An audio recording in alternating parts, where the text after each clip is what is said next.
2 a.m., South Boston. The first thing that hit me was not the heat, it was the smell. It was the acrid plastic stink of electrical wiring frying inside a wall. It was the smell of failure. My name is Maren Cole. I am 31 years old, a single mother. By day, I am a part-time bookkeeper trying to make columns of numbers behave. By night, I am a barista, forcing steam through burnt beans for third shift workers. Tonight, I was just a woman choking on smoke in a hallway that was rapidly becoming opaque. My son, Aiden, who is 7, was asleep on the sofa. He had fallen asleep there while I was trying to reconcile receipts, his small body curled around a stuffed bear, breathing peacefully. He was still breathing peacefully, but the air he was breathing was turning to poison. Our smoke detector, the cheap plastic disc on the ceiling, was silent. Its battery had died sometime after New Year's, and the choice between a 9-volt battery and a gallon of milk had been no choice at all. Milk always won. I stumbled toward Aiden, my lungs burning. Panic was a cold, sharp thing in my chest. I scooped him up. He was a dead weight, warm and smelling of soap and sleep. He mumbled but did not wake. The front door. We had to get to the front door. I reached the door, my other hand fumbling for the deadbolt. The metal was hot. Not just warm, but bitingly hot. I turned the lock, pulled the handle. It did not budge. The heat had warped the frame. It was stuck. I pulled again, my shoulder slamming into the wood. Nothing.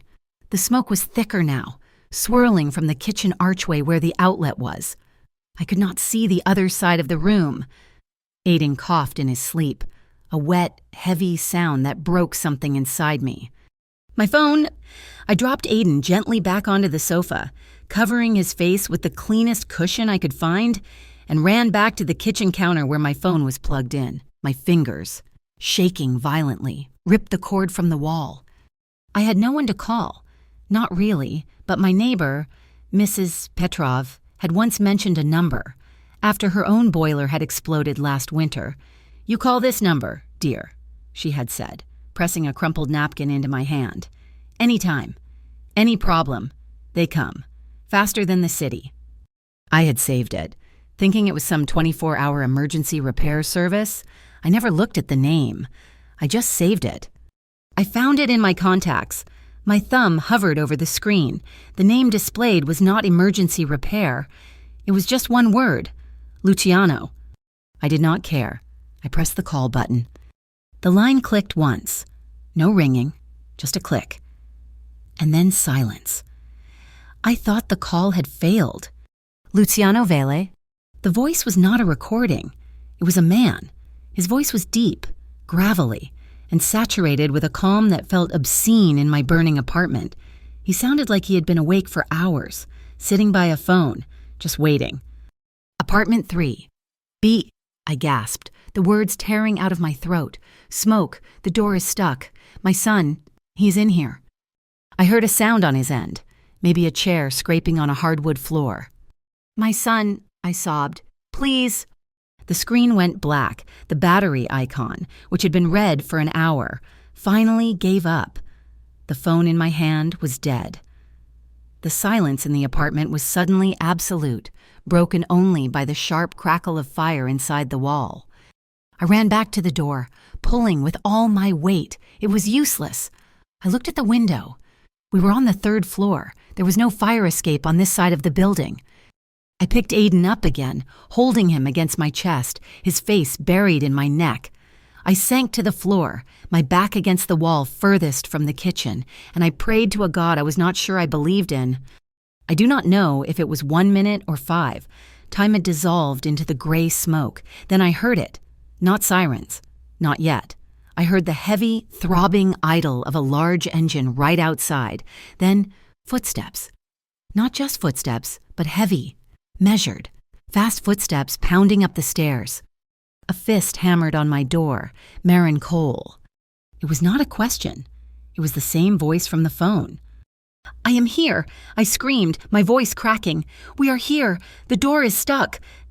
There was no reply. Instead, there was a sharp metallic click at the lock, then a second one, then the sound of a thin piece of metal sliding, leveraging and defeating the deadbolt I could not even turn. He had not broken the door down. He had picked the lock. He had picked a lock that was warped by heat in seconds. The door swung open. The sudden rush of clear air from the hallway was a shock, making me gasp. A man stood in the doorway. He was tall, silhouetted against the dim hall light. He wore a dark wool overcoat and black leather gloves. He did not look like a handyman. He looked like he owned the building, or perhaps the city it stood in. His eyes, a cold, clear gray, found me instantly. They scanned me, then Aiden, then the room, assessing the smoke, the source. His face was sharp, Italian, and utterly devoid of panic. He stepped inside, moving with an economy of motion that was almost frightening.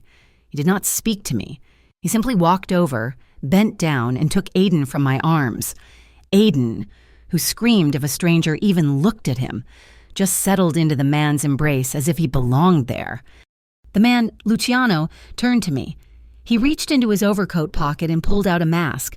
It was not a flimsy paper mask. It was a black, heavy-duty charcoal respirator. He pushed it firmly into my hand. "Put this on," he commanded. The air was thick with the smell of cold, sharp mint emanating from the mask itself. He was already moving, carrying Aiden out into the hall. I fumbled with the straps, pulling the mask over my face, and the minty, filtered air was the sweetest thing I had ever tasted. I ran after him. We did not just walk down the stairs, we descended. He led, taking the steps 2 at a time, one arm securely around my son, the other hand braced on the railing. When we reached the ground floor lobby, he did not head for the exit. He veered left toward the utility closet under the stairs. He raised one leather-gloved hand and snapped the flimsy lock off the door with a single, practiced twist. He reached inside and threw the main breaker switch for the entire building. The lights in the hallway died, plunging us into the emergency lighting, but I heard the electrical crackle from my apartment stop. He pointed a gloved finger at the building security guard, who was just emerging from his office, his eyes wide. "Call the fire department," Luciano Vale said. His voice was not raised, but it carried the weight of an order that would not be questioned. "Electrical fire. Apartment 3, B. Evacuate the 2nd and 4th floors." He then pushed open the main doors and strode out onto the sidewalk, just as the first distant wail of sirens began to cut through the South Boston night. He stood by a large, black-armored sports utility vehicle. It looked less like a car and more like a military-grade appliance. He gently placed a still sleeping Aiden onto the back seat, covering him with a thick blanket that he produced from somewhere inside. He turned back to me. His gray eyes scanned the street, the rooftops opposite, the alleyway 2 doors down. He was not watching for fire trucks. He was watching for threats. He reached into his breast pocket and produced a business card. It was thick, heavy cardstock, embossed with 2 words, Vale Group. He held it out to me. My hands were still shaking, black with soot.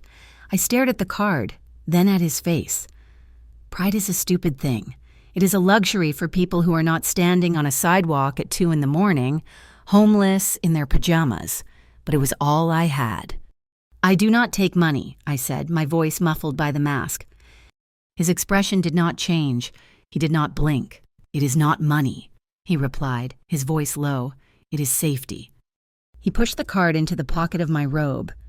The fire trucks arrived then, loud and bright and chaotic. Firefighters spilled out, running hoses, shouting. Luciano Vale stepped back, blending into the shadows beside his vehicle. Watching them work, he gave them space, but he did not leave. It took them an hour.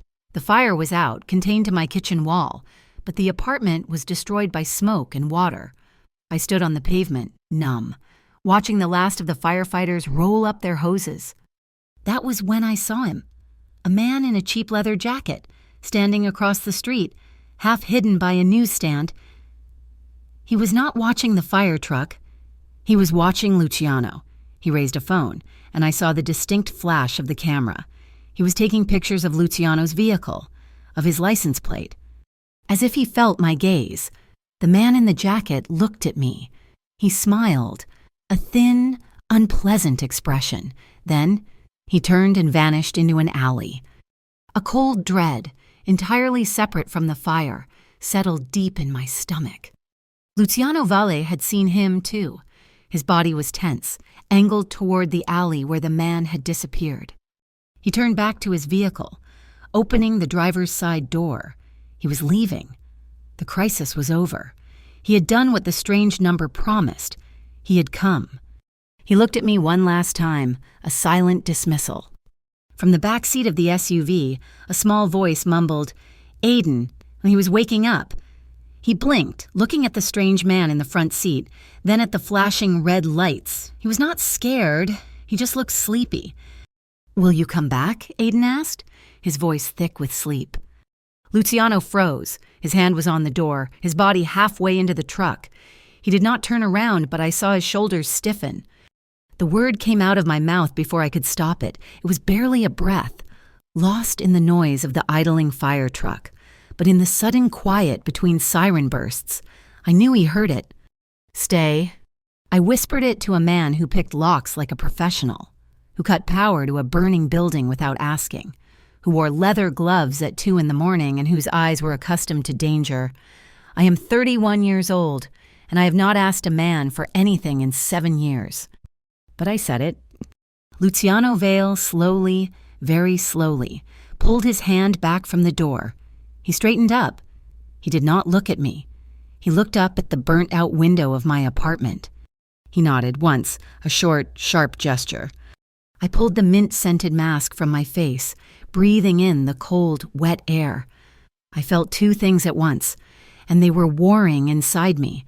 I felt an absurd, profound sense of safety, and I felt the terrifying, ridiculous knowledge that I had just invited something into my life that was far more dangerous than a faulty electrical outlet. He did not move for a long moment.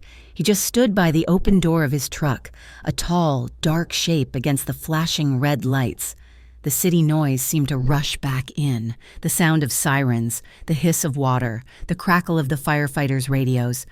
Finally, he closed the door. Slowly, he walked over to me. He did not get close, but he stood in my line of sight.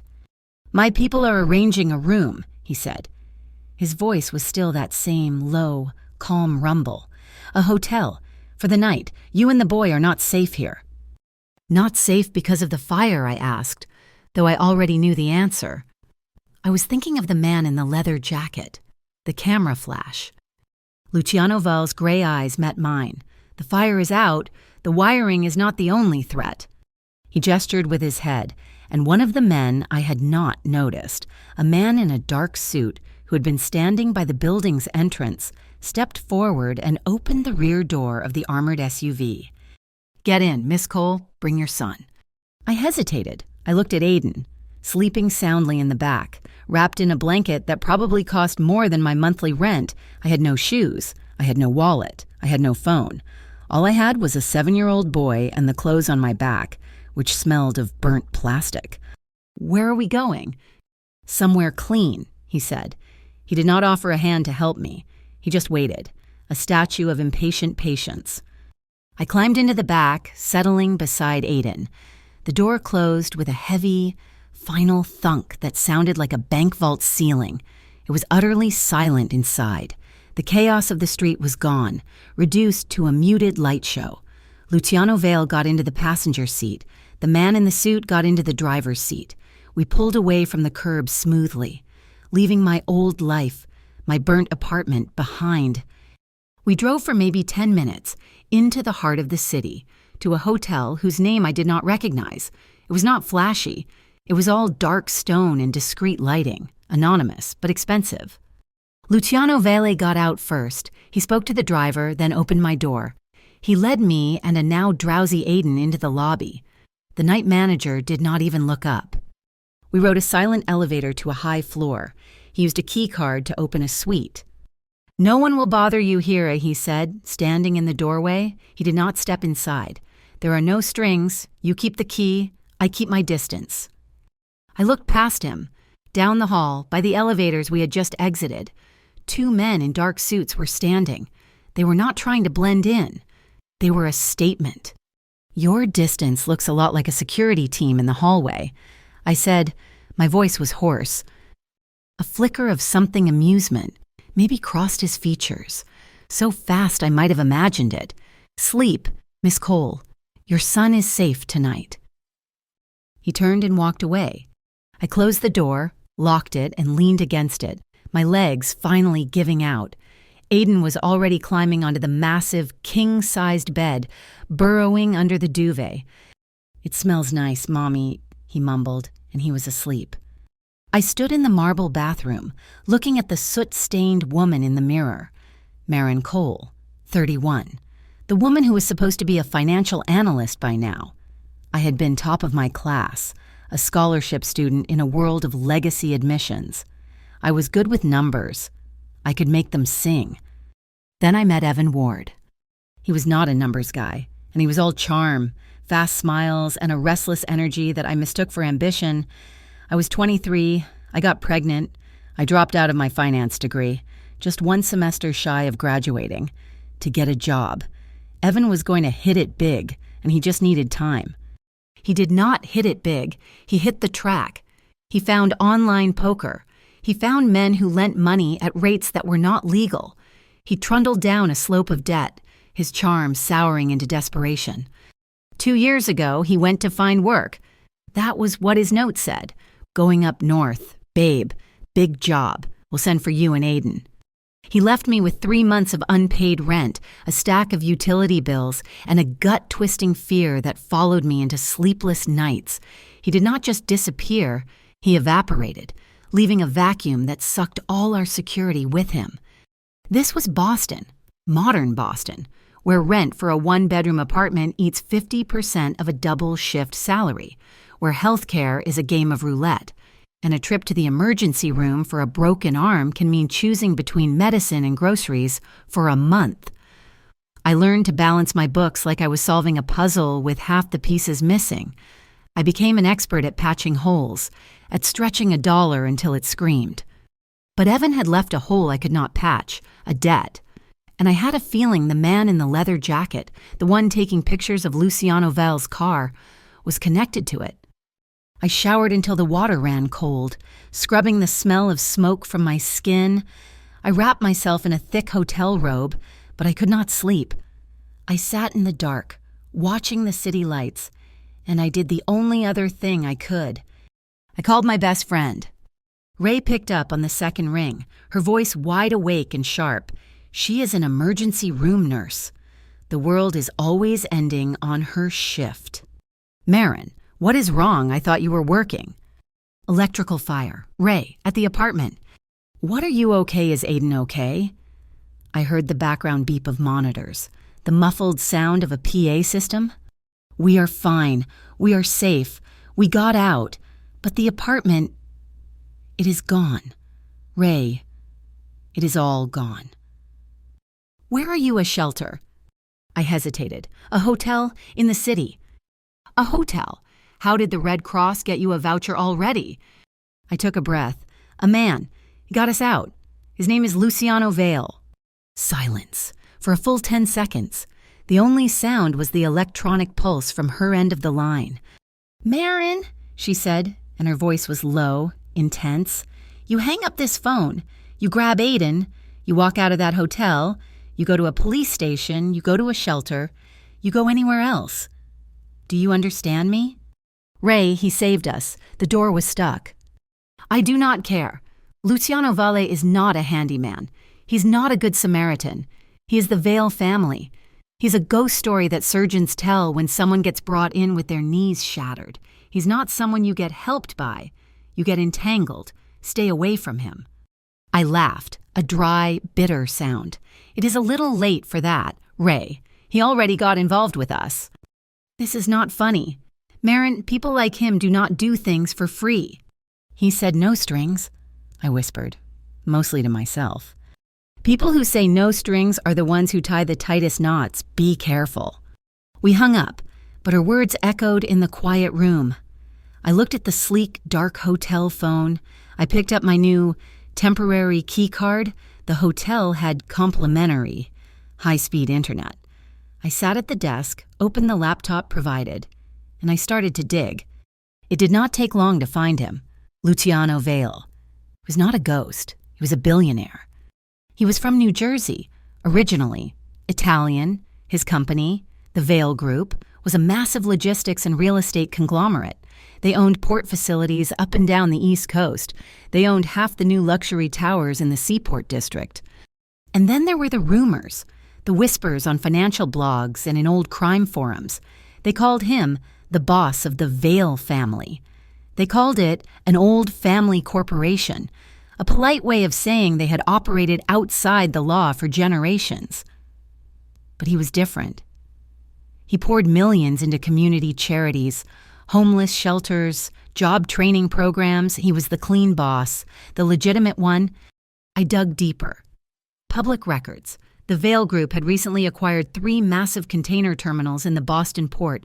The press release called it a streamlining of assets. The financial reports I managed to pull up showed he was cleaning up expenses at an aggressive rate.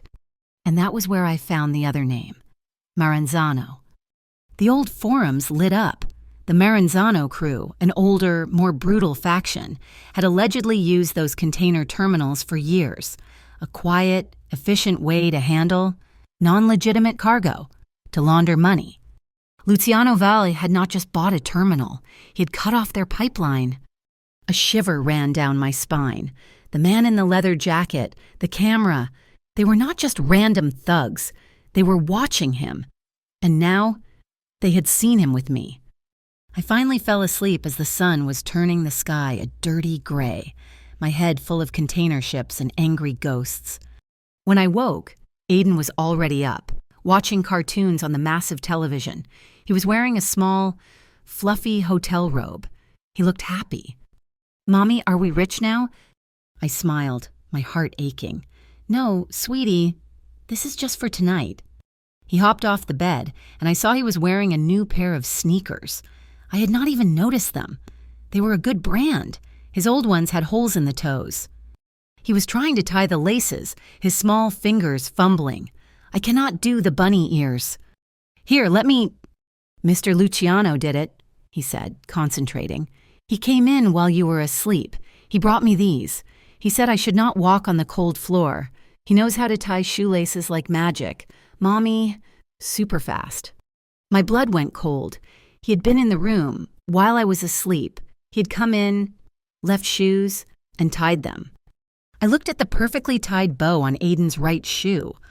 A man who can pick a burning lock in under 3 seconds, I thought, would also be an expert at tying knots.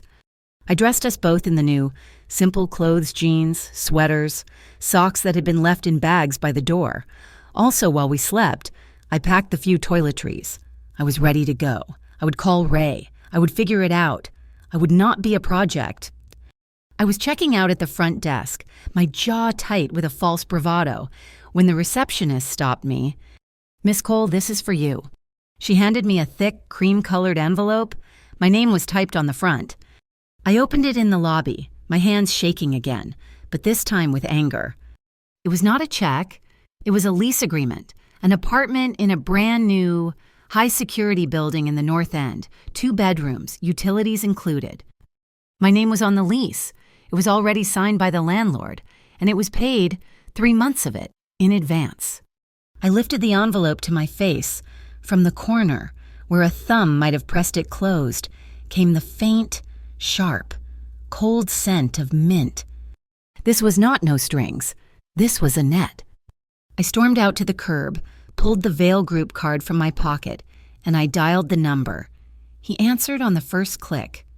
"Luciano Vale." "I am not your charity project, Mr. Vale," I said, my voice low and furious. "I do not want your apartment. I do not want your clothes. We will be fine." There was a pause. Not a long one, just enough for my words to hang in the air and feel stupid. "I do not owe the boy because of money, Miss Cole," he said. His voice was not cold, but it was final. "I owe him because I arrived in time." The line went dead. He had hung up on me. I stood on the sidewalk, the Boston morning rushing around me, holding a key to a life I did not ask for, given by a man I was becoming terrified of, and even more terrified to need. I had no choice. That is what I told myself.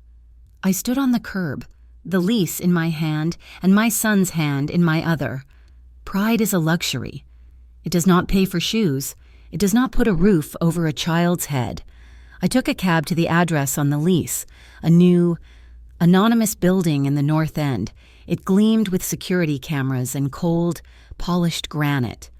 The apartment was beautiful. It was sterile, with floor-to-ceiling windows that overlooked the harbor, the water a flat gray sheet. It felt less like a home and more like a high-end holding cell. Aiden, however, loved it. He ran to the window, his small hands pressing against the thick glass. "Look, Mommy," he said, his voice bright. "The boats look like toys from up here." I spent 2 days in a suspended reality. I used the money I found in the pocket of the hotel robe, a crisp $100 bill that was definitely not mine, to buy groceries. I enrolled Aiden in the local elementary school, a place with a brick facade and a bright blue slide in the yard, a place I could never have afforded on my own. Luciano Valle did not call. His men were not visible. It was just silence. I told myself that Ray was wrong, that she was paranoid from too many night shifts in the emergency room.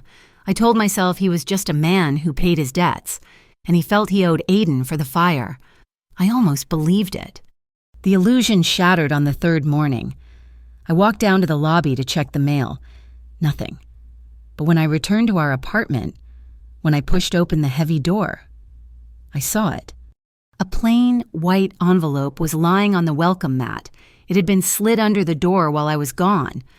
My heart, which had been beating at a normal rhythm, gave a low, heavy thud. I picked it up. My hands were steady, but my stomach was cold. There was no name on it. I opened the flap. Inside was a single 4x6 photograph. It was Aiden. He was in the new schoolyard, the one with the blue slide. He was climbing the steps, his head turned back toward the camera, laughing. It was a clear shot, taken from a distance, through the chain-link fence. I flipped it over. 3 words were written in a thick black marker. Pay Ward. Not Evan. Ward. His last name. The name on the utility bills he had left behind. The name of the man who had disappeared 2 years ago. My hands started to shake. As I stared at the words, my phone buzzed on the kitchen counter. It was a cheap, prepaid phone I had bought with the grocery money, a number I did not recognize. It was a text message. "Marin, I need to talk. It is about the debt and about Luciano. Evan." After 2 years of absolute silence, 2 years of missed birthdays, of me juggling 3 jobs to keep us fed, he was back, and his name was in the same sentence as Luciano Valle. The casual mention felt like worms turning in my gut. The 2 men, the one who had abandoned me and the one who had saved me, were suddenly horribly connected. My first instinct was to run. My second was to call Ray. My third was to call the police. I did none of them. What could I say that my deadbeat ex-boyfriend had finally texted me that a stranger had taken a picture of my son? They would file a report. They would tell me to be careful. I pulled the heavy, cream-colored card from my wallet, Vail Group. I dialed the number. I did not call him because I trusted him. I called him because the picture of my son, laughing and vulnerable, had turned my lungs to ice. I called him because he was the only person I knew who would understand exactly what that photograph meant. He answered on the first click. "Luciano Valle." "He is being watched." I said. My voice was a choked whisper. There was a pause. "Marin, who is being watched." His voice was still calm, but the flat, bored quality was gone. It was replaced by something sharp.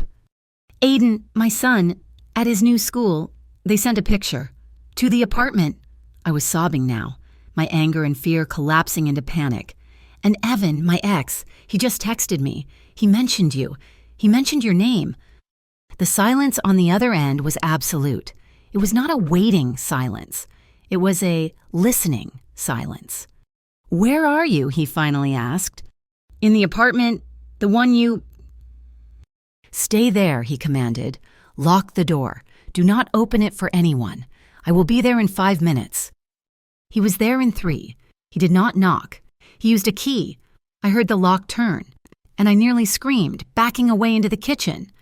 He stepped inside, followed by 2 other men in dark suits.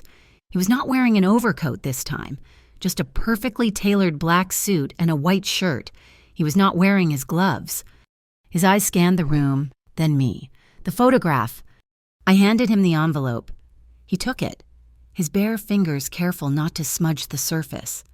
He looked at the picture of Aiden, then flipped it over and read the 3 words. "And the text," he said. I held out my phone. He read the message from Evan, his expression unreadable. "I need to know who is watching him," I said, my voice shaking. "I need to know what this is." He looked at me, then at his men. "Wait outside." They left, closing the door behind them. He and I were alone in the sterile, sunlit room. "We will meet," he said. "Not here. I do not want to talk here." "Where?" "A diner, a few blocks away. It is open 24 hours. It is loud. It is public." He looked at Aiden's toys, piled in the corner. "I will have someone stay with your son." "No, I'm not leaving him." "Yes, you are," he said, his voice leaving no room for argument. "You will leave him with Sophia. She is outside. She raised 3 sons of her own, and she is a better shot than I am. He will be safer with her than he is with you right in this moment. Go, get your coat." The diner was exactly as he described. It smelled of burnt coffee and old grease. The neon sign in the window hissed, casting a pale pink light onto our booth. The vinyl seats were cracked. Luciano Vele, in his immaculate suit, looked like a predator that had wandered into a petting zoo. A waitress, her face tired, slapped down 2 menus. "Coffee." "Yes," Luciano said. "Black." "Same," I mumbled. He waited until she had poured 2 cups of thick, dark liquid and walked away. "The photograph," he said. I slid the envelope across the table. He pulled the picture out and stared at it. "He took this from the fence," I said, needing to fill the silence. "He was outside the school." Luciano did not respond. He was looking at the picture, but not at Aiden. He was looking at the edge of the frame. He pulled out his own phone, a sleek black block, and took a picture of the photo. Then he zoomed in. He kept zooming, enlarging the image until the pixels began to blur. He was focused on the chain-link fence and on the hand that was gripping it, a hand that I had not even noticed. He zoomed in on the middle finger of that hand, even blurred. I could see it, a tattoo, a dark, snarling head of a wolf wrapped around the knuckle. "Maranzano," he said. The word was cold. "What does that mean? Who are they?" He finally looked up from his phone, his gray eyes meeting mine. "They are the people who used to run the port terminals, the people I displaced, and they are the people your son's father owes." I felt the blood drain from my face. "Evan?" "Evan Ward," Luciano said, taking a sip of the awful coffee without a wince. "He has a substantial debt on the black ledgers. It is not a gambling debt he can walk away from. He owes the Maranzano family. And they think I can pay it," I laughed, a high, hysterical sound. "I'm a barista. I cannot pay—" "They do not want your money, Mara." His voice was flat. "They have been watching me for months, trying to find an angle. I am a difficult man to find. My routines are not public. My vehicles are secure." He slid the photograph back toward me.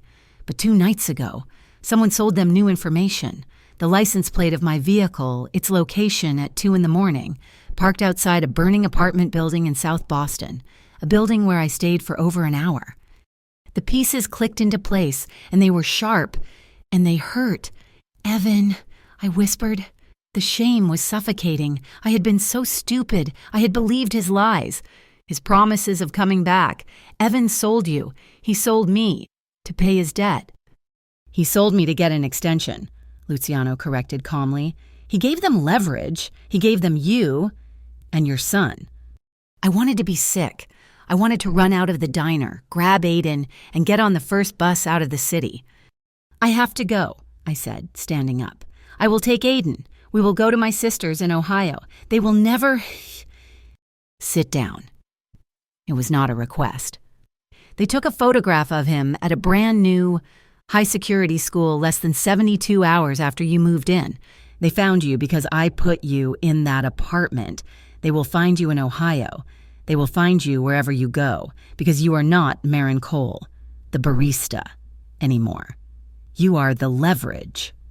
The words hit me like a slap. He was right. I was trapped, and... I have a place, he said, his voice low. In the North End, not a rental. It is a safe house. My safe house. It is secure. My people will take you and the boy there tonight. You will be invisible. My entire body stiffened. A safe house. A gilded cage. No. He raised an eyebrow. No, I said again. My voice was shaking, but it was firm. I am not your property. I am not your prisoner. No one is taking my son anywhere. We will not be locked away. And your alternative, he asked. The question was simple. He was not mocking me. He was asking for a fact. I had no answer.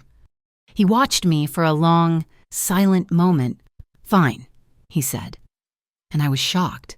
You will not go to the safe house. You will stay in the apartment. But you just said, we are not safe there.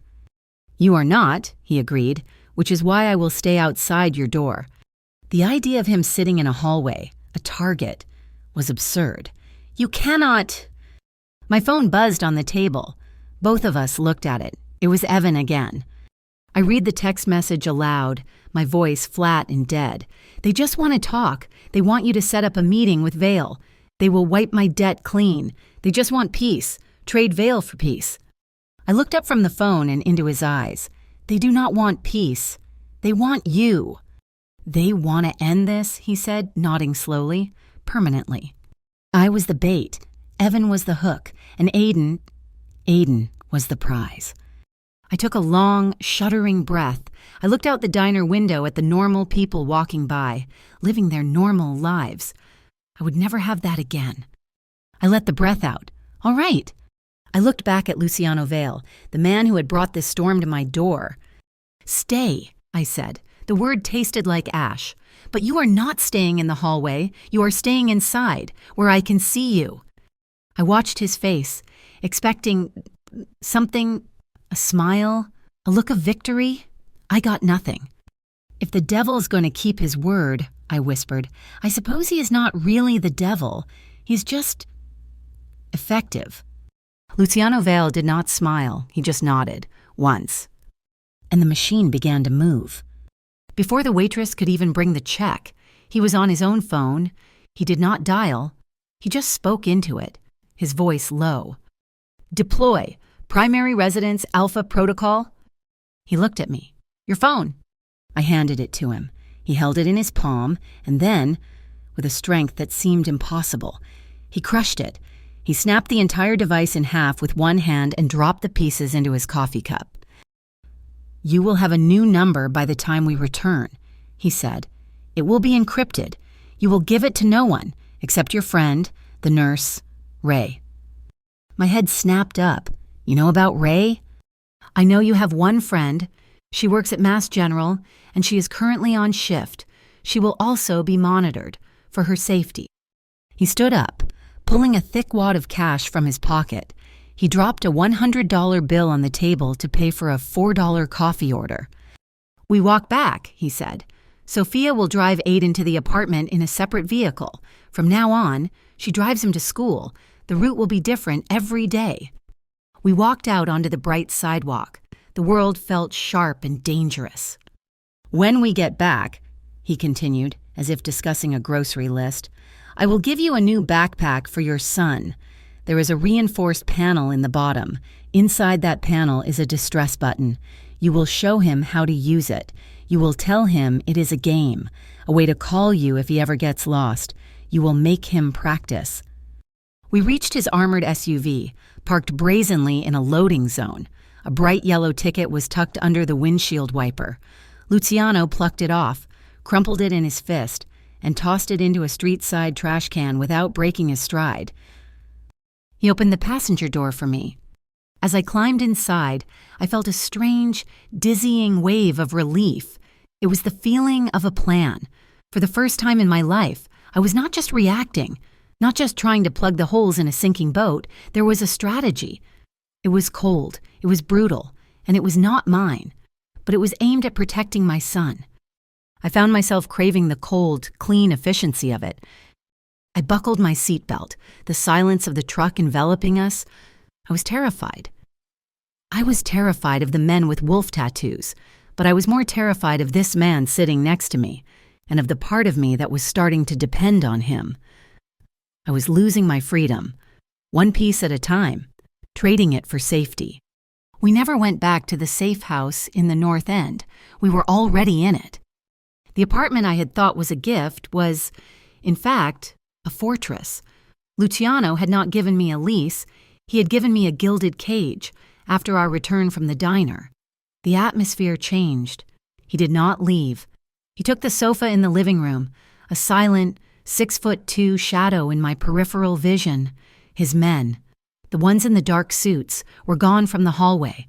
They were replaced by Sophia, the woman he had mentioned, a compact, older woman with sharp, kind eyes who sat in a comfortable chair by the elevator bank, knitting. Aiden loved her. He did not seem to notice the transition. To him, this was a high-rise adventure, a new friend named Sophia who drove him to school, and a new man named Luciano who lived on our couch and worked on a laptop that never seemed to close. Luciano brought a laminated card into the apartment on the second day. It was a list. He placed it on the kitchen counter. "The rules now," he said, as if discussing the weather. There were 12 of them. 1. No unscheduled departures. 2. All deliveries, including food, are to be screened by Sophia. 3. Communications on approved devices only. 4. Windows remain locked. Shutters are tested nightly at 8 p.m. I read all 12. They covered everything from visitors, none to trash disposal handled by staff. My life, my small, chaotic, independent life, was now governed by a corporate security directive. "This reads like the Vale family law book," I said. My voice was sharp, a brittle thing I used to defend myself. Luciano looked up from his laptop. His gray eyes were flat, devoid of humor. "It is," he said.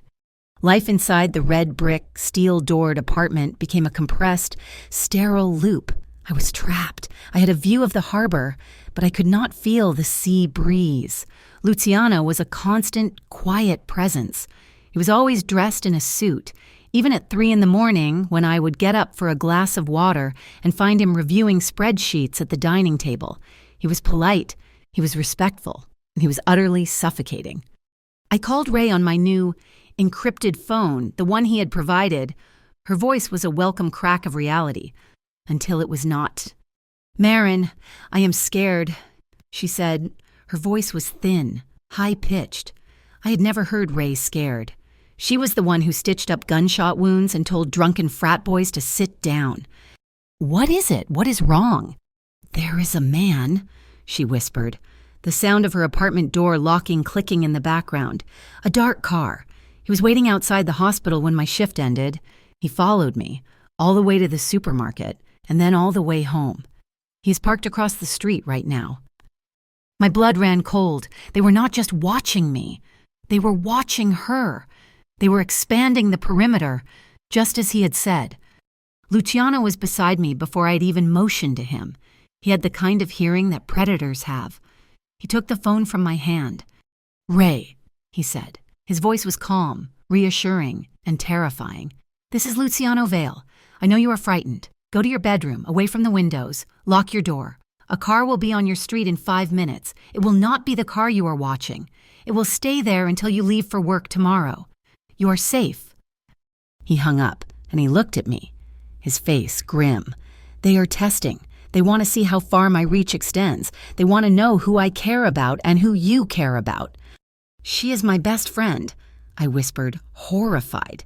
"She has nothing to do with this." "She does now," he said simply. I could not just sit there. I could not pace my cage while my friend was being hunted. "I'm not going to be a liability," I said, my voice shaking with a sudden cold anger. I am not just the leverage. I am a bookkeeper. I am a damn good finance analyst. I can find things. Let me find them. He stared at me for a long time, as if translating my words. Finally, he nodded. He went to his bag and retrieved a second laptop, thin and black. "This one is clean," and he said. "It is firewalled. What are you looking for?" "Them," I said, sitting at the table. "Maranzano." I did not look at gossip blogs or police reports. I looked at their money. Money is a coward. It always tries to hide, and it always leaves a trail. It took me 3 hours. I followed the threads of the port terminals, the ones he had seized. I looked for the companies that had suddenly stopped doing business there, and I found it. It was a charity, a registered nonprofit called Brighter Miles. On the surface, it was perfect. It claimed to send medical and food aid to disaster zones in developing nations. Their website was full of smiling children and crates of supplies. But the numbers, the ones filed with the government, they were wrong. "Here," I said, pointing to the screen. Luciano leaned in, his shoulder brushing mine. I ignored the small jolt. Their shipping manifests. They claim $5 million in antibiotics. But the customs code, this one right here, that is not for medicine. That is for textiles, blankets. I cross-referenced the shipping costs, and here they are claiming fuel surcharges that are 300% above market rate. They are not shipping aid.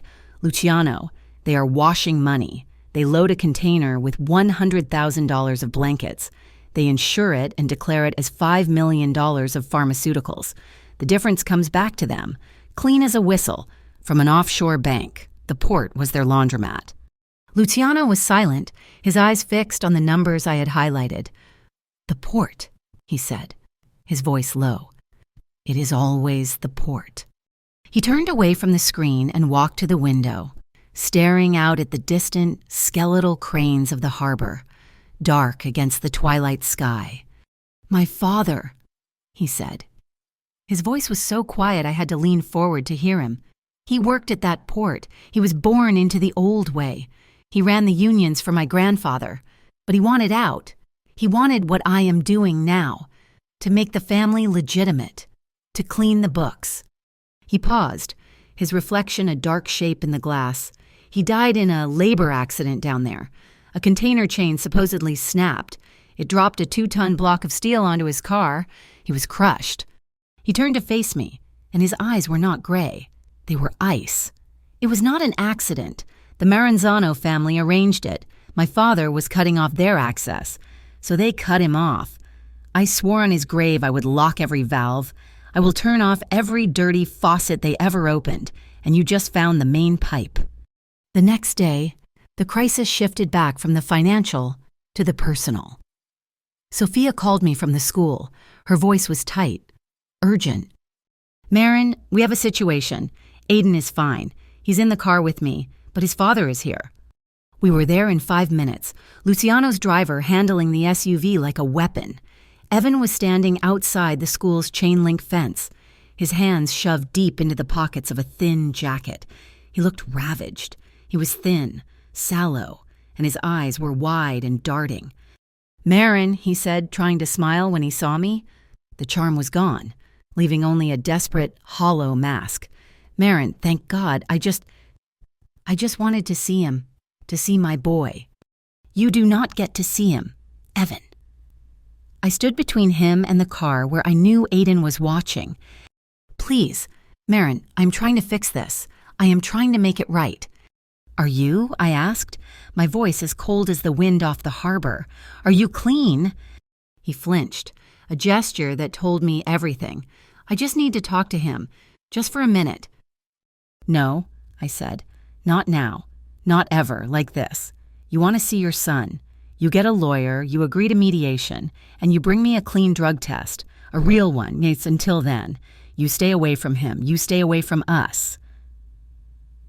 His face twisted, not in anger, but in a terrible, weak desperation.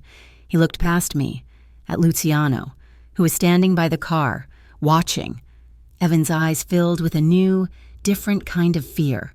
He turned and hurried away, melting into the crowd of parents. That night, the rain started, a cold, hard New England rain that lashed against the reinforced windows of the apartment. It was a miserable, wet sound that made the world feel small. I was in the kitchen, making Aiden hot chocolate. He was rattled from the encounter, and it was the only comfort I could offer. Luciano was where he always was, in the living room, standing by the main window, watching the street below. I heard a sound I will never forget, a sharp, stinging crack like a whip, followed instantly by the explosive shatter of glass and the thud of something heavy hitting the wall behind me. I looked up. A perfectly round, neat hole had appeared in the window, exactly where Luciano's head had been a second before. Before I could even register the danger, before I could scream, he had moved. He crossed the room in a blur, his body hitting mine, tackling me to the hardwood floor, pushing me down behind the thick marble kitchen island. "Aiden!" I shrieked, my voice trapped in my throat. "Get the boy," Luciano commanded. His body was a heavy, protective weight on top of mine. I crawled, my hands slipping on the floor, pulling Aiden from his stool, shielding him with my own body, pressing us flat. Luciano was already moving again, low and fast, like a panther. He lunged for a small, dark panel on the wall I had never noticed. He slammed his fist into it. I heard a heavy, grinding sound. Steel shutters, the kind I had only seen on storefronts, slammed down over every window in the apartment. They sealed with a final, echoing boom, plunging us into absolute darkness, broken only by the dim, green emergency light in the hallway. I was hyperventilating. My chest was tight, my lungs burning. I could not get any air. The darkness was total, the silence of the apartment absolute. "Marin." His voice came out of the dark. I felt his hand close over mine on the floor. It was not a gentle, stroking gesture. It was a grip, hard, warm, and grounding. "Breathe," he commanded. "Slow, in, out, I am here." I squeezed my eyes shut. I focused on the pressure of his fingers. I focused on the strange, cold scent of mint that always clung to his skin, to his clothes. It was sharp, and it cut through the panic. My breathing steadied. After a long moment, he released my hand. "They are blind now," he said, his voice a low rumble in the dark. "But they are desperate. They have just confirmed we are here. Now, we move." We did not sleep. We sat at the kitchen table in the shuttered darkness, the laptop screen our only light. "Your charity, Guy," he said, his voice tight with a controlled fury. "Brighter miles. It is time to make them run." We went on the offensive. We did not call the police. We called the feds, indirectly. I used my skills, and he used his. I drafted a fake internal memo, something I knew any port auditor would create. A port cost fluctuation report. It was dry, boring, and full of jargon, and it detailed massive, immediate new tariffs and federal inspection fees at the Boston port, effective in 24 hours. Luciano used his connections to leak it. He fed it directly into the Maranzano network. "They will see this," I explained, my fingers flying over the keys. My old skills, my old life, were flooding back. They will think their shipping lane is about to be taxed at 200%. They will panic. They will try to move their cash. All of it, before the new fees hit. Luciano nodded, his face illuminated in the blue light of the screen. And when they move that much laundered money at once, the federal agents, who are already watching them, will finally have a flag they cannot ignore. You are building the trap, Marine. The Maranzanos did not just panic. They fought back. With a different kind of weapon, Evan, desperate and cornered, started talking. He talked to anyone who would listen. He told them his ex-girlfriend, the mother of his child, had abandoned him, that I was a gold digger, that I was clinging to a rich, dangerous mob boss. A gossip columnist at a local tabloid got the tip. My encrypted phone rang. It was not a number I knew. I answered. "Miss Cole," a slick, friendly voice said, "this is Dan from the Boston Herald. We have a source saying you are in a protected romantic relationship with Luciano Vale, that he is paying for your silence regarding his family's business." I hung up, my hand shaking with a white-hot rage. I turned to Luciano, who had heard every word. "This," I spat, "this is what you do. You protect people and you ruin them. I am not some project. I am not your mistress. I do not need you to buy my honor." He did not flinch.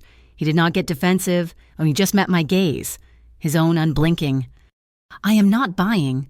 Marin," he said, his voice quiet, but with a force that silenced me. "I am staying." The pressure worked. On all fronts, 2 days later, a formal invitation arrived. It was hand-delivered by a courier, who gave it to Sophia. It was thick, cream-colored cardstock embossed in gold lettering, an invitation to the annual Brighter Miles Charity Gala held at the Seaport Convention Center. At the bottom, a handwritten note in elegant script.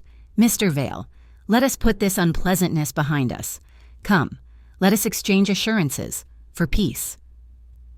I looked at the beautiful, expensive invitation. It looked like kindness. It looked like civilization. "It is a trap," I said, my voice flat. "Of course," Luciano said. He ran a thumb over the embossed logo. "Traps always dress up as kindness." He looked at me. "A decision already made.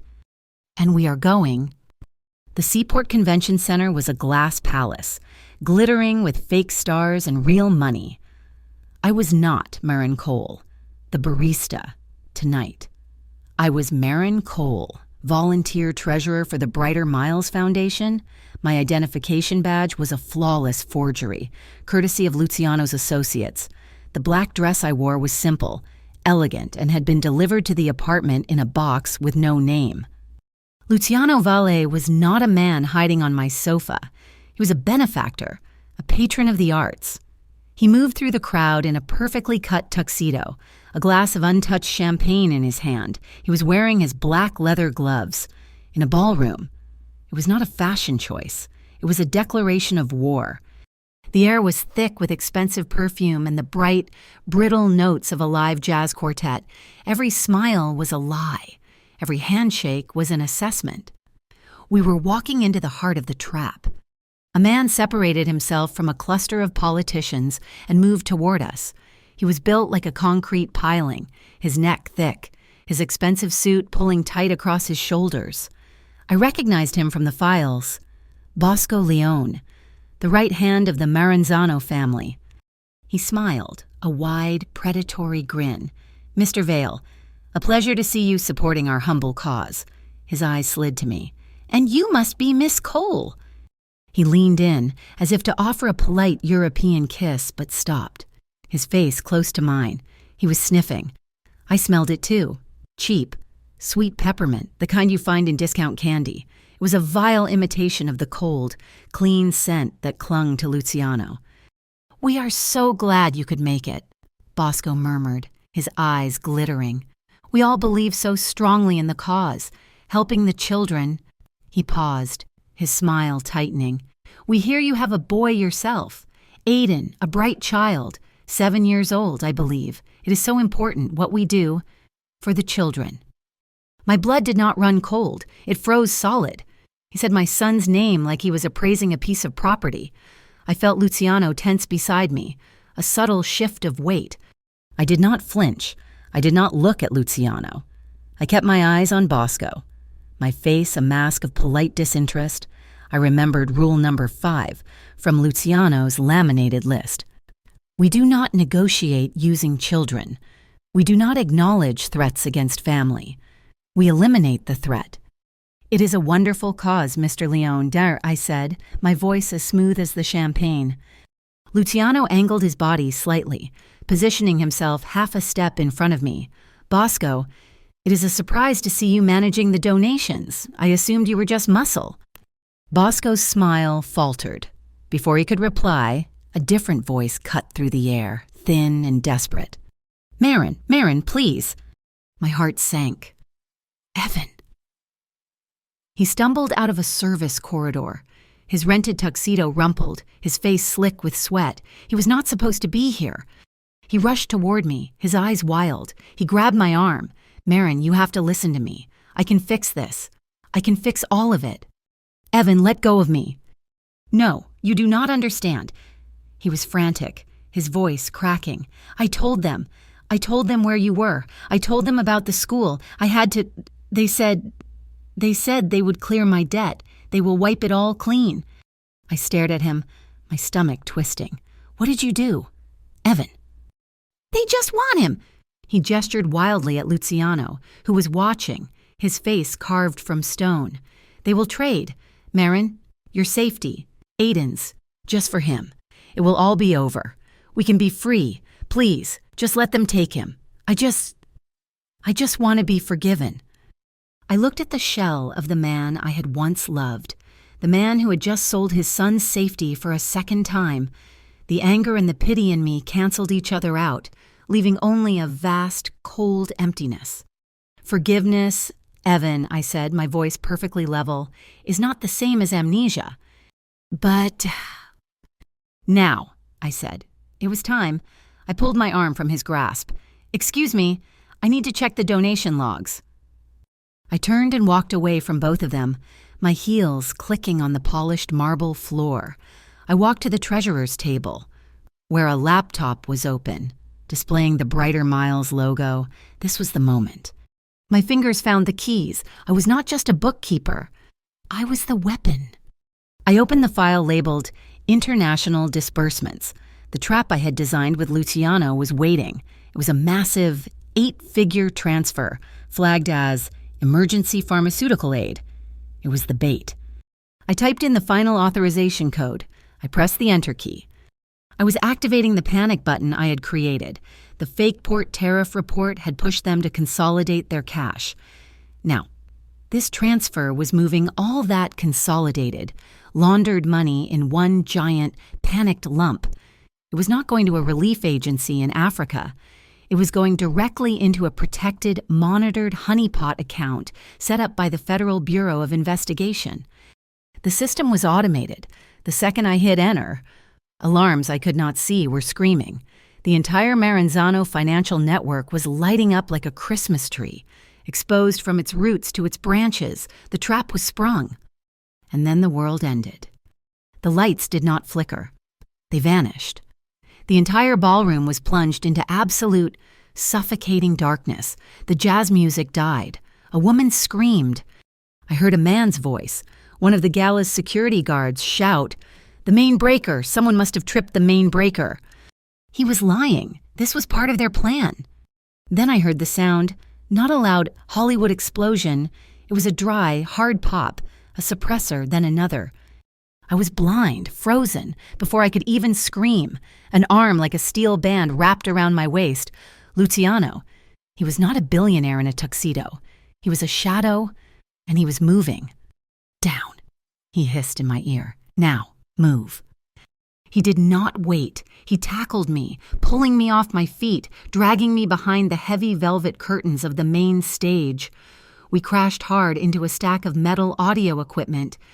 Another pop zipped past my ear, so close I felt the heat of it. Luciano grunted, a sharp, sudden intake of breath that was not pain. It was impact. "Are you hurt?" I whispered, my voice choked with terror. "Shoulder," he bit out. He was breathing hard, but his voice was impossibly level. "It is a graze. Stay down."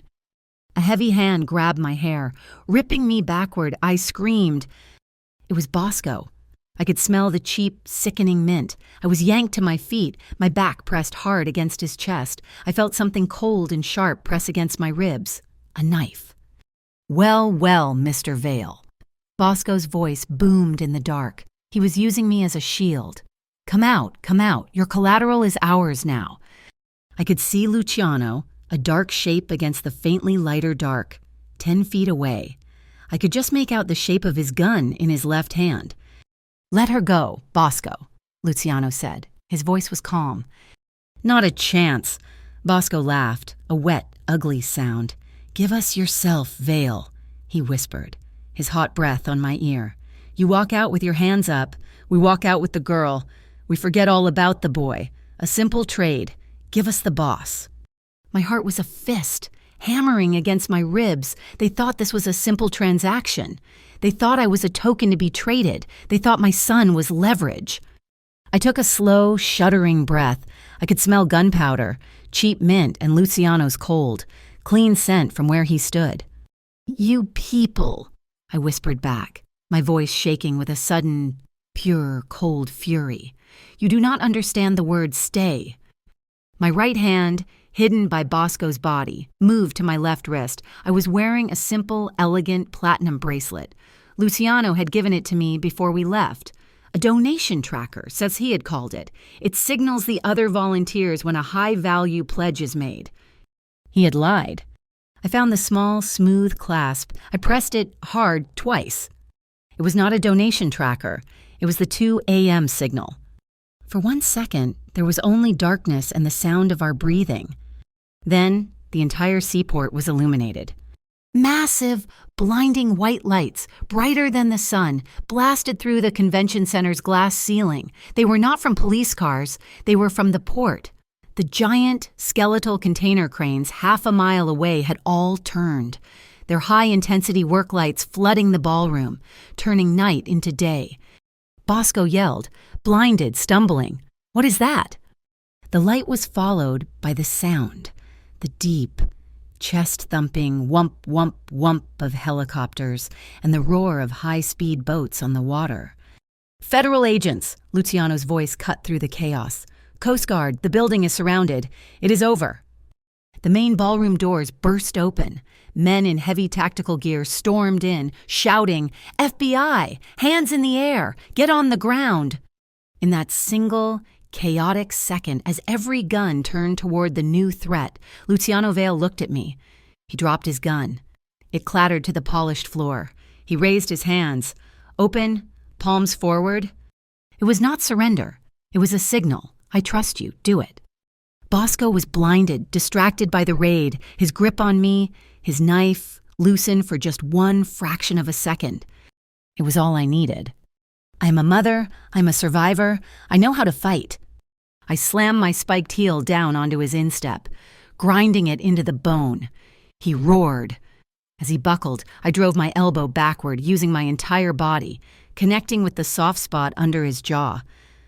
I heard a wet crack. He released me, stumbling back, clutching his throat. I scrambled away on my hands and knees, toward Luciano. Bosco and his men were running. They were not running toward the police. They were running for the service exit, the same one Evan had used. It was a massive roll-up loading gate that led directly to the docks. Luciano did not run after them. He ran to the stage manager's control panel, set into the wall.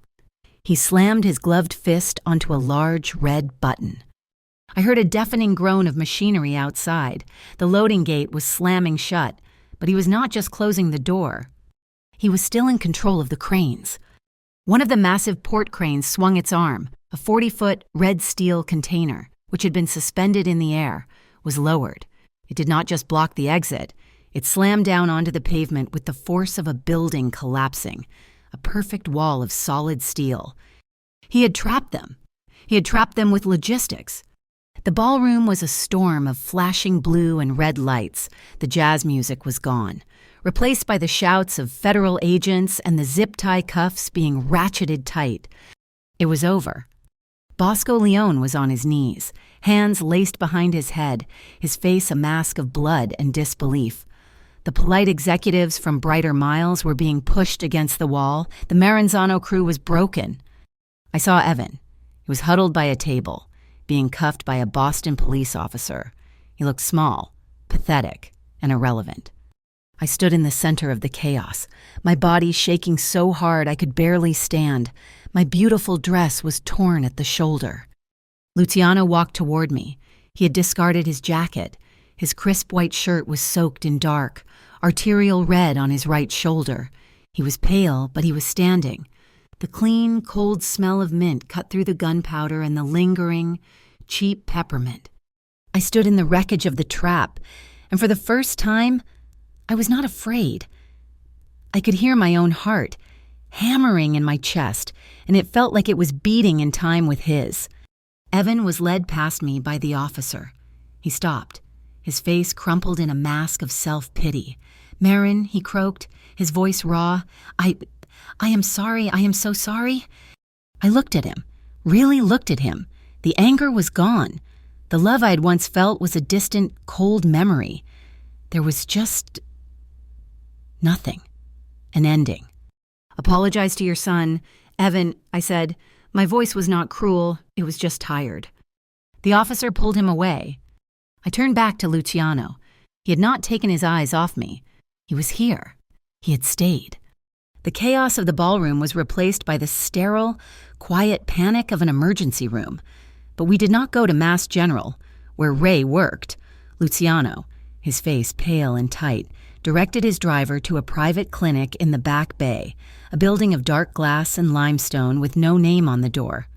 We were met in an underground garage. A trauma doctor, an older man with calm, resigned eyes who introduced himself only as Dr. Albin, was waiting for us. He did not ask what had happened. He did not ask about the police. He simply cut away the ruins of Luciano's tuxedo shirt. I sat on a small stool in the corner of the brightly lit treatment room. The bullet had torn a long, raw furrow along his right shoulder and upper arm. It was deep, dark red, and bleeding profusely.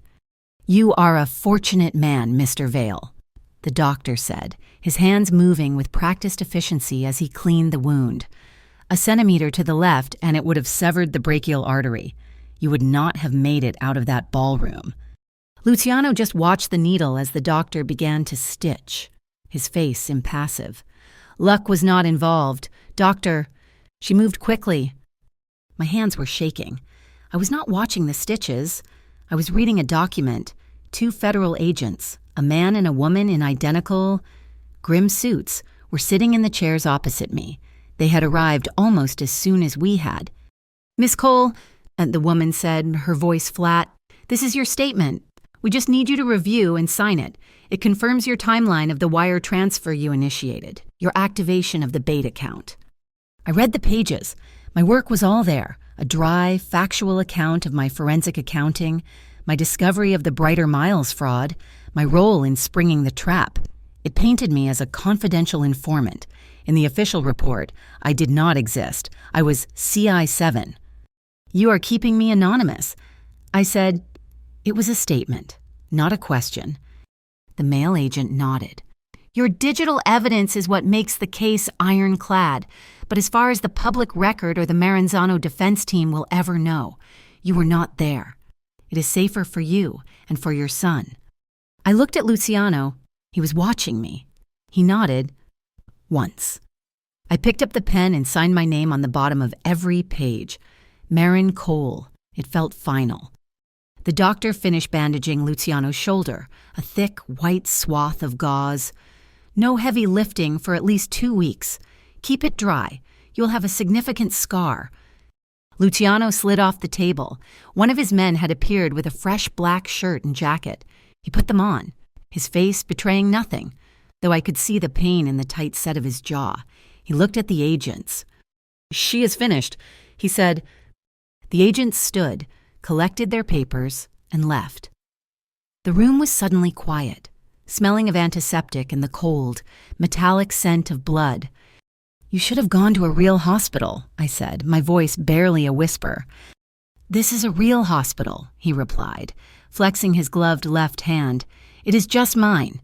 He looked at me, his gray eyes softer than I had ever seen them, exhaustion pulling at the corners. "You were brave tonight, Marin." "I was terrified," I admitted. "My hands are still shaking." "Good," he said. "Bravery is not about being fearless. It is about being terrified and doing it anyway." He gestured to the door. "Let us go home." We returned to the apartment. The steel shutters were retracted. The bullet hole in the window was gone, replaced by a flawless, new pane of glass. It was as if the shooting had never happened. But it had, and I had changed. The apartment, which I had once seen as a gilded cage, now felt like a fortress. It felt like the only safe place on earth. The next day, I called Ray. "I am moving," she announced. Before I could even get a word out, "I found a place. It is a few blocks away. Actually, it is in your building, 2 floors down. The lease was just available. Funny. That. Ray, you do not have to put yourself in the middle of this." It is dangerous. "Shut up, Marin," she said, and I could hear the smile in her voice, her old, bossy nurse tone returning.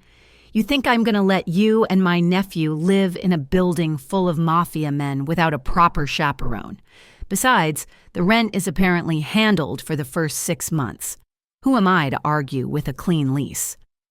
She moved in that weekend, and she did not come alone. She brought Mrs. Petrov from my old building.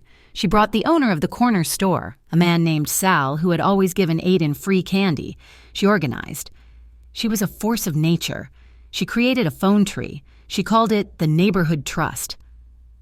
It was a network of normal people, shop owners, other parents, all living in the Vale-owned properties, who were now quietly looking out for each other, looking out for us. We established a new routine for Aiden. We sat him down, Luciano and I on the big sofa. Luciano's arm was in a black sling, but he sat tall, projecting calm. "Aiden," I started, my hands clasped tightly in my lap. "We need to talk about strangers. Again." "I know," he said, puffing out his small chest. "I do not talk to them." "That is right, Mom," Luciano said, his voice gentle. "But sometimes a stranger might lie. They might say they know me, or they know your mom. They might say Mommy is hurt, and you have to come with them right away." Aiden's eyes went wide. "So, we have a password," I said, forcing a bright smile. "A magic word, a secret word that only you and I and Luciano and Aunt Ray and Sophia know.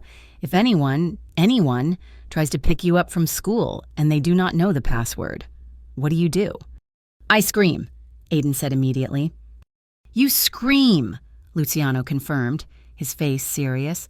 "You scream as loud as you can, and you run, and you press the button in your backpack. What is our password?" "Pancakes," Aiden whispered, as if it were a sacred secret. "Pancakes," I agreed, my heart aching. We were teaching a 7-year-old counter-surveillance. This was our new normal. The arrests at the gala hit the news like a mortar. Brighter Miles charity affront for mob money laundering. The headline screamed, "Bosco Leone, Maranzano Capo, arrested in FBI sting." The financial world was reeling. But the tabloids, fueled by Evan's bitter jailhouse interviews, found a different, juicier angle.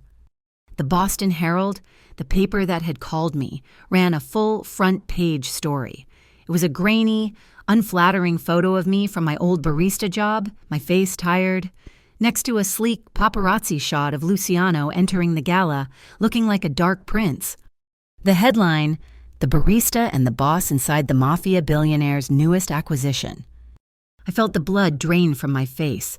"Acquisition," I whispered. "They called me a thing, a piece of property. They are painting me They are painting you as a weakness." Luciano said he was standing by the window, reading the same article on his tablet. His face was like granite.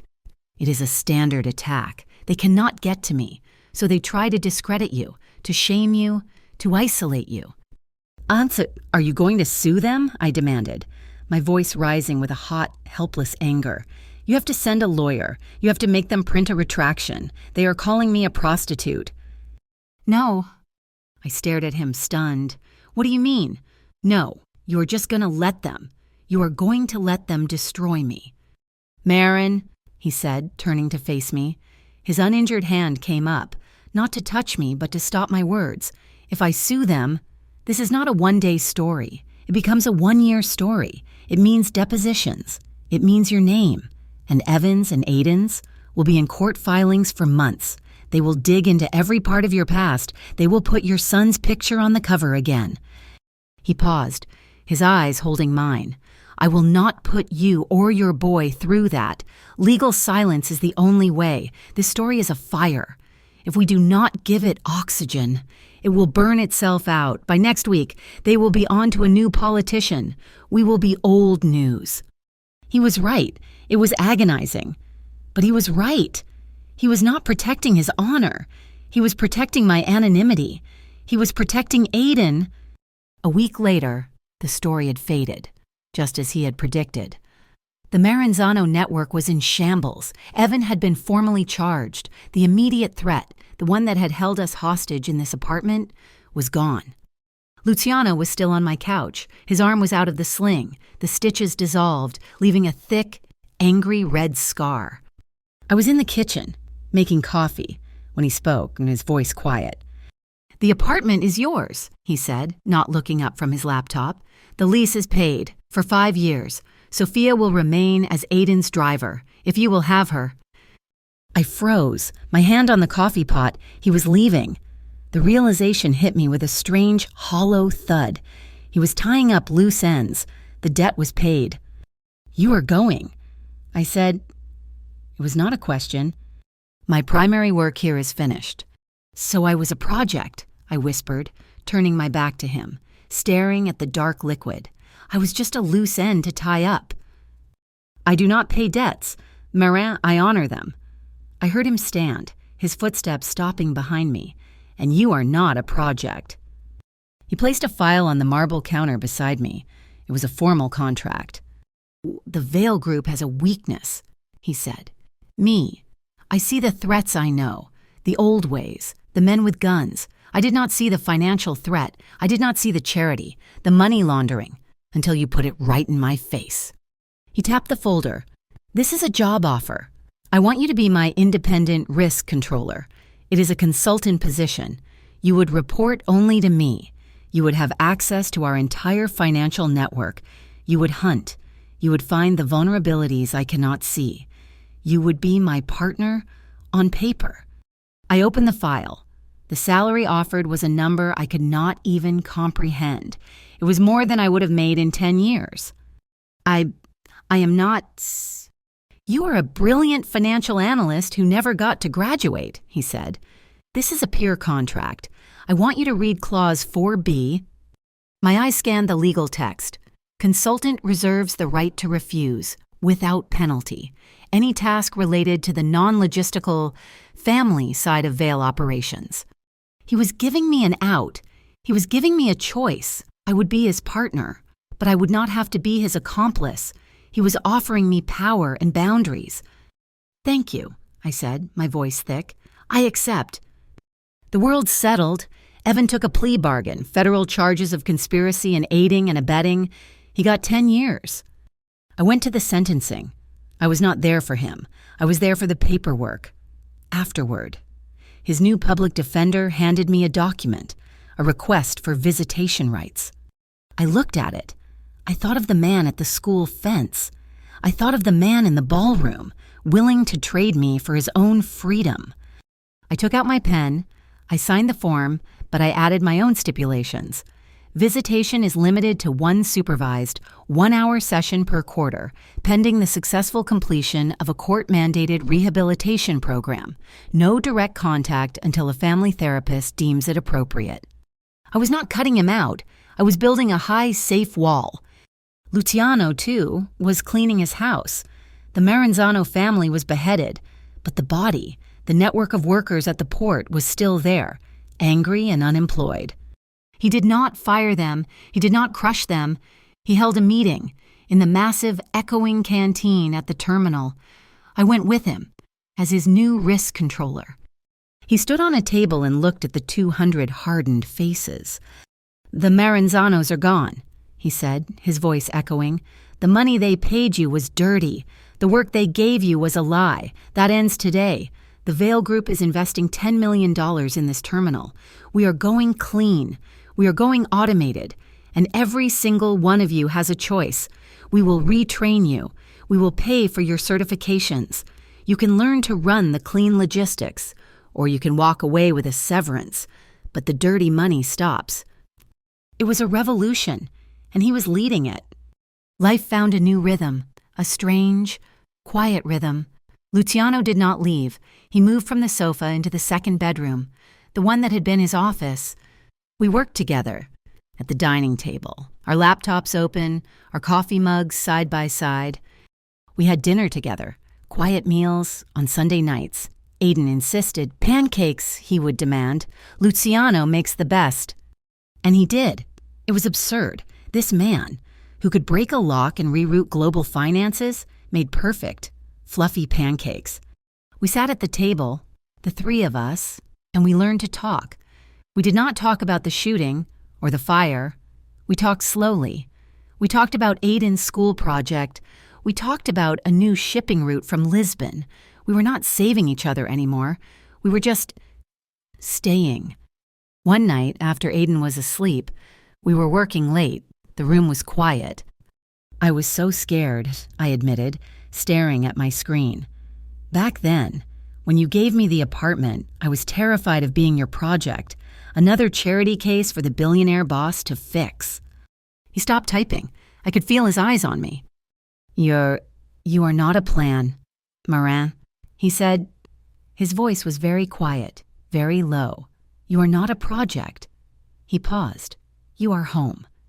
My breath hitched. I could not think of anything to say. A slow, rusty laugh bubbled up in my chest. I grabbed a napkin and a pen. I wrote the words down. You are not a plan. You are home. I tucked it into the back of my accounting notebook. He went to bed. I stayed in the living room for a long time. The city lights spread out below me. The apartment was quiet. The bullet hole was gone. I took a deep breath and I smelled it. It was not the cheap, sweet, threatening peppermint of Bosco Leone. It was not the sharp, cold antiseptic mint of the respirator from the fire. It was a light, warm scent, like mint leaves crushed in a hand, left to steep. It was coming from the kitchen, from a small plant he had bought for the windowsill. It was the smell of survival. It was the smell of safety. It had finally, truly settled. The following summer arrived, carried on a different kind of air. We were not in the city. We were at Cape Ann, in a small, gray shingled cottage perched on a tumble of granite rocks, overlooking the Atlantic. The air here was not filled with exhaust and anxiety. It was clean, sharp with salt, and heavy with the scent of old, sun-warmed wood. Aiden, who was 8 years old now, was down on the small private beach. He was no longer the sleepy, pale boy I had carried out of a burning building. He was tan, loud, and singularly focused on his work. He was building an elaborate sandcastle, complete with a moat that the tide kept filling. His plastic bucket, a bright primary red, was covered in a chaotic collage of cartoon cat stickers. He was completely, utterly safe. I watched him from the wide wooden porch, a cup of cooling coffee in my hands. My left hand rested on the weathered railing, and the sun caught the thin, simple platinum band on my ring finger. It was not a rock. It was not a statement for the tabloid papers that had long since forgotten my name. It was not a purchase. It was a promise, quiet and unadorned. My work was no longer confined to the fortress apartment. Though we still kept it, I was officially the independent risk controller for the Vale Group, but my primary project, the one that consumed my days, was the Harbor Safe Fund. It was the organization Luciano and I had built from the ashes of the Maranzano network, funded entirely by the Vale Group and advised by me. It was the structural antithesis of Brighter Miles. We had retrained the port workers, the men and women left unemployed by the federal seizures. We moved them from dirty money to clean logistics, funded their automated system certifications, and, my favorite part, established a scholarship fund for their children. Every single transaction, every dollar in and every dollar out, was posted on a public-facing ledger that I had designed myself. We had taken the port, the nexus of corruption, and made it transparent. Transparency, I had learned, was a far more effective weapon than a bullet. The past, however, was not entirely finished with us. A package arrived on a Tuesday, delivered by a private courier. It was a simple brown cardboard box, taped at the seams, with no return address. Luciano and I placed it on the wide oak kitchen table. He was the one who slit the tape, with a small knife he used for opening letters. Inside, nestled in yellowed, crumbling foam, was an ancient piece of technology, a black brick-sized pager, the kind I had not seen since high school. Beside it was a small micro-cassette tape. We found an old cassette recorder in a drawer, one the cottage owners must have left behind. I pushed the tape in and pressed the play button. We heard a hiss of static, and then a man's voice. It was distorted, low, and urgent. The meeting, 2 a.m., Pier 12. It is a setup. Do not go. I repeat, 2 a.m., Pier 12. Get her out. It is a setup. My hand went to my throat. That phrase, 2 a.m. Under the foam padding, there was one more thing. A faded color photograph, the date stamp in the bottom right corner, a bright digital orange, read October 10th, 1997. It was a picture of the Boston Harbor, the cranes stark against a gray sky. Two people were standing by a chain-link fence, laughing. One was a man in his late 20s, dark-haired, proud, wearing a Union jacket. I recognized the eyes instantly. They were Luciano's eyes. It was his father, Antonio Vale. The other person was a woman. She was younger. Her hair a different style, but her smile, her eyes, the way her head tilted, they were mine. It was my Aunt Clara, my mother's older sister, the one who had worked as a union accountant at the port for years, until she abruptly, inexplicably quit and moved to a quiet suburb in Arizona. My hands were shaking. I walked to the phone on the wall and dialed my mother's number. Her voice was warm, surprised to hear from me on a weekday. "Mom," I said, my own voice thin, "I need you to tell me about Aunt Clara. Why did she really leave Boston?" The line was silent for a long moment.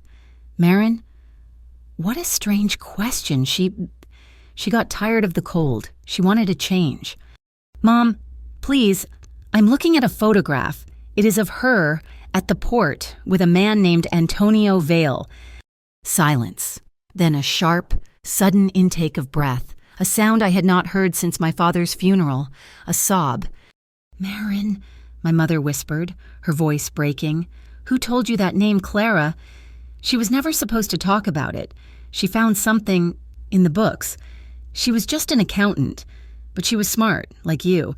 She found something awful." I held the phone, my knuckles white. "They were planning a labor accident," my mother cried, the words rushing out now, a secret held for 30 years. To kill him, to kill Antonio Vale because he was trying to clean house, to stop the dirty money, and they were going to silence her, too. Make it look like she was in on it, and then make her disappear. "What happened, Mom?" I whispered. "He warned her," she said. "Mr. Vale, he knew they would target her. He got her out. He sent a message. Told her 2 a.m. Pier 12 was the code for the trap. He saved her life. Marin, he got her on a plane to Arizona with a new name and a new bank account. If it were not for Antonio Vale." My mother wept. "Your aunt would be dead. That family, they saved us." I slowly hung up the phone. My world had just tilted, the foundation of my life shifting under my feet. I looked at Luciano, and he was standing by the table, his hand resting on the old pager. He was watching me, his face quiet. He had known. "She was your aunt," he said. It was not a question. "You knew this. When you came to the fire, you knew who I was." "I knew my father owed a debt to an accountant named Cole," he said, his voice low. "An accountant who disappeared to protect her family. When I heard your name, from the dispatcher, I hoped, but I did not know it was you. Not until I saw your face. The debt of kindness, Marin. It was older than the fire. My father tried to stay. They killed him for it. I had to finish the job." We did not speak for a long time. Later that afternoon, Luciano placed the old black pager on the cottage's fireplace mantel. It sat there, a strange, blocky icon, nestled between seashells and pieces of sea glass, a symbol of a different 2 a.m. call, a reminder that an alarm had been ringing for a generation, waiting for someone to answer. Aiden came in later, his hair damp with sea spray, his face flushed from the sun. He pointed a sandy finger at the pager. "Why do you and Luciano like broken antiques? The buttons do not even work." I smiled, pulling him into a hug, breathing in the smell of salt and boy. "Because, sweetie," I said, kissing the top of his head, "they remind us that we survived." The past was not always a threat. Sometimes it was an anchor. Even Evan's part of the past found a new shape. A letter arrived, forwarded from the apartment, from a federal corrections facility in Pennsylvania. The handwriting was shaky, but clear. It was from Evan. He wrote that he was 1 year into the rehabilitation program. He was clean. For the first time, he wrote, he understood the scope of what he had done. He did not ask for my forgiveness. He did not ask for anything. He just wanted to know if, when Aiden's birthday came, he would be allowed to send a card. I looked at Luciano, and he was across the room, reading a shipping report, the scar on his shoulder a pale silver line against his tan skin. He did not look up, but I knew he was aware of the letter. "It is your decision, Marin," he had said once. Always. I took a piece of paper. I wrote one word, yes. I paused, and then I added a single stipulation, my own boundary, firm and clean, no empty promises. That evening, the sun began to set, a spectacular, fiery display that turned the entire ocean to liquid gold. Luciano came out onto the porch. He was not in a suit. He wore a simple gray shirt and jeans. He looked like a man, not a myth. He stood beside me, his good shoulder brushing mine, and we watched the sky bleed into the sea. "Pancakes tonight?" he asked. His voice was a low, comfortable rumble. It was Sunday. "Always," I said, leaning my head against his arm. It was solid, real. He made a quiet sound, almost a laugh. "We really should learn to cook another dish, Marin." I turned, looking up at his face, at the small lines by his eyes that were not from stress, but from squinting into the sun. A real smile played on my lips. "Do not replace the only thing you do perfectly." He laughed then, a real, soft sound that was just for me. The screen door slammed open, and Aiden burst onto the porch, his mission critical. He ran straight to Luciano, his sandy feet making prints on the clean wood. He was clutching his sheet of cat stickers. "Hold still," Aiden commanded. Luciano, the man who commanded ports and broke families, froze, his expression one of polite confusion. Aiden stood on his absolute tiptoes, his face a mask of pure concentration. He peeled off his favorite sticker, a bright blue cartoon cat, with painstaking care. He reached up and pressed it firmly onto the center of Luciano's silver scar. "There," Aiden announced, patting the sticker proudly, "so it does not hurt anymore." Luciano looked down at the ridiculous, bright blue cat on his shoulder. He did not move. He slowly raised his eyes to meet mine. And the ice was gone. The cold, gray armor he had worn for a lifetime was gone. His eyes were warm. They were clear. They were full. We both started to laugh, not a polite chuckle. A real, shared, rolling laugh that mixed with the sound of the surf. Aiden, pleased with his work, giggled and launched himself at us. Luciano caught him with his good arm, pulling him into a hug, and then he put his other arm around me, pulling us both against his chest.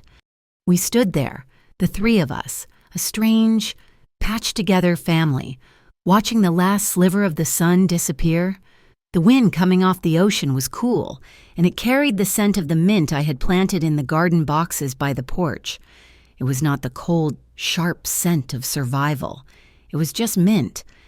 Later that night, long after Aiden was asleep, I sat at the small desk by the window. I opened my notebook, the one where I kept my accounts, my budgets, my life. On the last page, I found the napkin I had saved from the diner, the one where I had scribbled his words, "You are not a plan. You are home."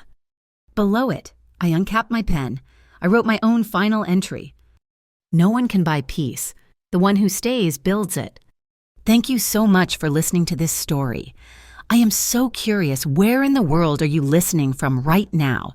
Let me know in the comments so we can all connect and share our thoughts. If you enjoyed this, please subscribe to my channel, Mafia Boss Stories, like this video, and give us a little extra support by hitting that hype button. It helps get this story out to more amazing listeners just like you.